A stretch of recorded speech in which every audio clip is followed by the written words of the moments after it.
Good morning, everyone. It's Mike Bonner. I'm back here live at the Big E 2019, and this Thursday we're continuing our new food look at the Big E. Today we're going to look at the deep fried shepherd's pie, but first, before that, as part of our new Big E coverage presented by Planet Fitness, we're going to look at the cream puff at the Big E. Nothing new there. However, this year they've added chocolate ganache to the top. So I'm going to show you where I'm at right now. I'm at the New England Center, as you can see behind me. So we're going to walk in there into the creative aspect, the creative center. I'm going to meet EJ from Big E Cream Puffs. If you walk down the hallway, I just always like to give people the idea of where we are. So not only are we going to taste the food and try the food and show you how it's made, but show you where it is. And you walk into the New England Center, down the hallway, and it basically at the end corner, you'll see a red, green, blue, and yellow sign that says Big E Cream Puffs. And I'm going to flip it around so you can see that. And there's the big sign, and there's EJ. EJ, how you doing this morning? Good morning. Great to see you. Great to see you. So, nothing new with the Big E Cream Puffs, but there is a new addition that adds on to them, and we're going to check that out today, right? Absolutely. Okay, cool. So let's show me the way, and let's talk all about it. Yeah. So this year, we've added chocolate ganache as a major topping to the traditional cream puffs. Got a lot of interest last year with the eclairs as people wanting to add the chocolate in addition to the cream puff. The problem with that is the eclair chocolate is actually a different blend, and it doesn't form to the shells as easily. So this year we were able to create a Ganache flavoring that's homemade in the shop, just like everything else at the bakery, to make sure that everything's homemade, freshly done on site here at the Big E.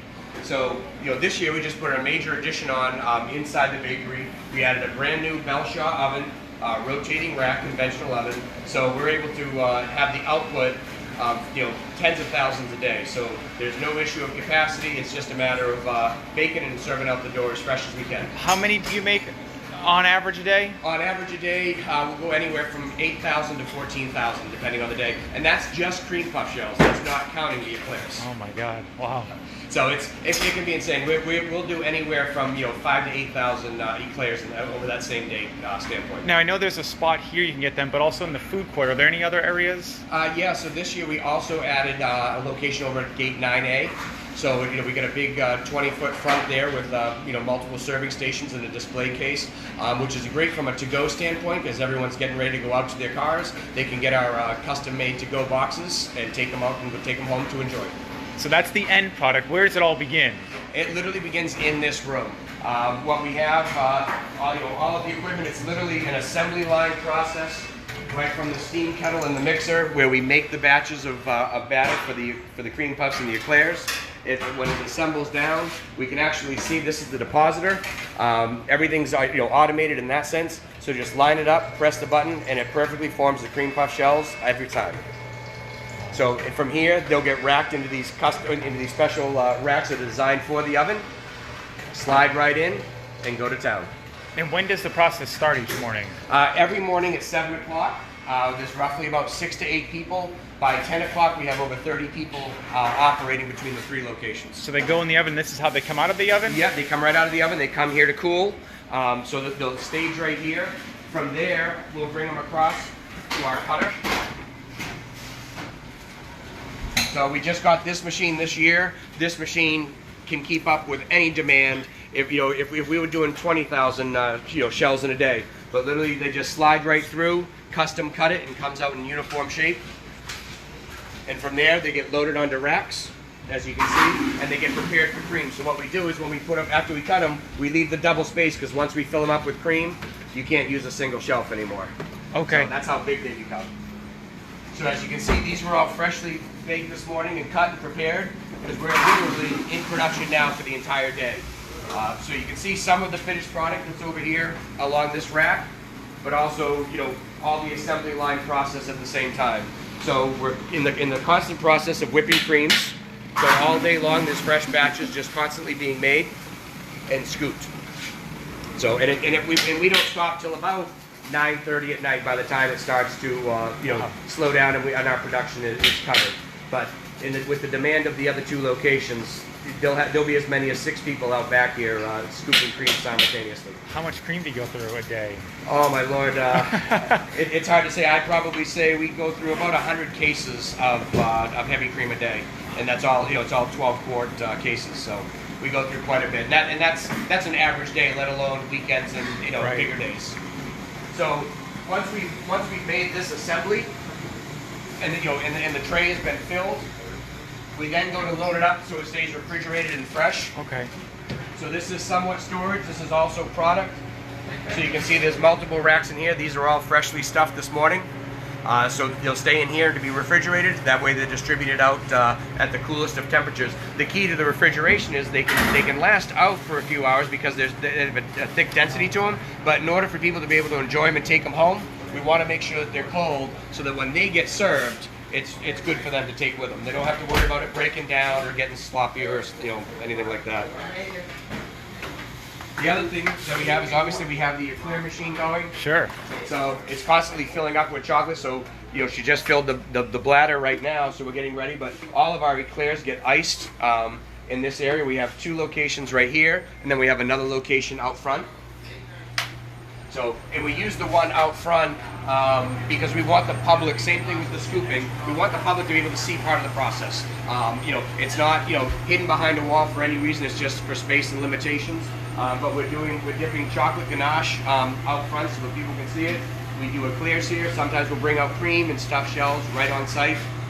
We also use the secondary oven that's here and constantly have shells being produced at all times.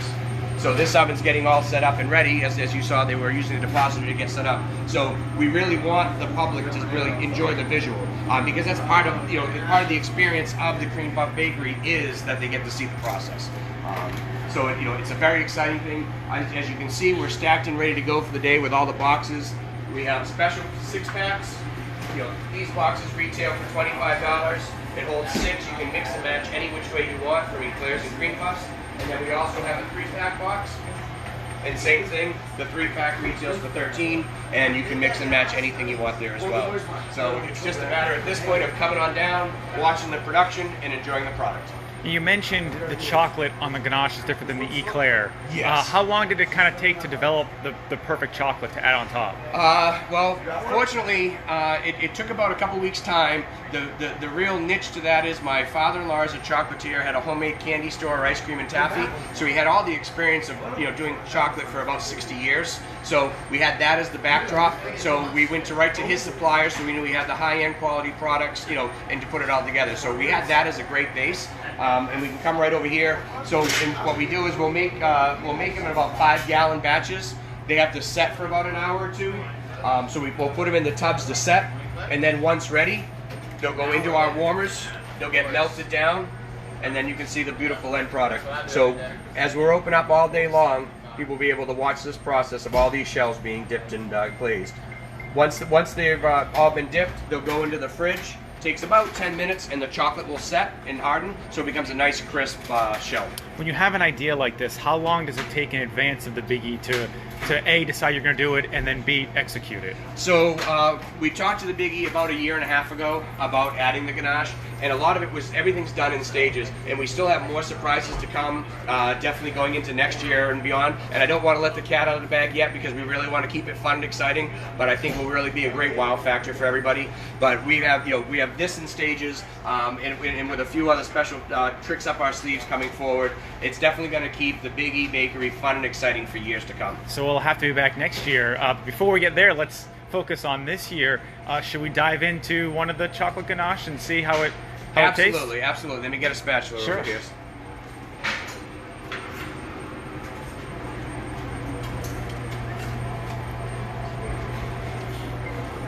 We'll make it look official with all the right servings. That takes some skill to walk. I would have been way too nervous to go from there to there with that on there. They're done with a nice flat surface, so and you definitely want to make sure that you definitely have a napkin or a paper towel when you go to do this. Do we have any on hand potentially, or yeah, a napkin? We'll get some napkins. Just so. Don, can you grab a couple for me? So, like everything when you do the Big E cream puff, it's the scoop. Well, I was going to say, you know, this is actually my first Big E cream pie. This is my first experience with the Big E, so... I usually average about 1 a week at a minimum, but I am the official taste tester, so I'll go by and every once in a while taste the batches of cream as they're being scooped out, just to make sure that they're all fresh. All right, we can try to do this together if we flip the camera around. Cheers, I guess, Cheers. right? Yep. It looks like how I expected, Bob. Always good. The cream is really...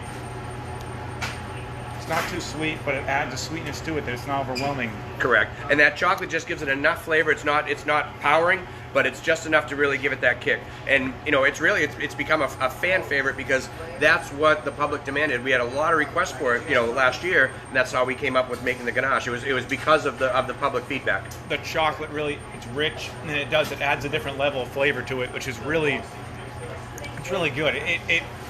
The first bite I had was without chocolate. I don't know how I managed that. No problem there whatsoever, but the chocolate really does. It takes it to a different level, adds a richness to it as well, to the sweetness. Yeah. Fortunately, I get to eat another cream puff today because it wasn't on my schedule, but now I get to enjoy it because I can't let it go to waste. As I make a complete mess here out of the countertop in my nose, and you can see my hands here. Highly recommend a napkin.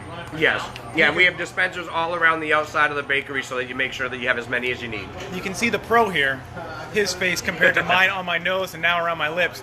EJ, thank you so much for joining us today. I really enjoyed my first cream puff. I guess there's no better way to start the Big E than here. We're going to continue new food coverage throughout the Big E today as well as tomorrow. Check out next week on MassLive.com. We'll have all of my stories. I'm going to go clean up here, but thanks for joining us.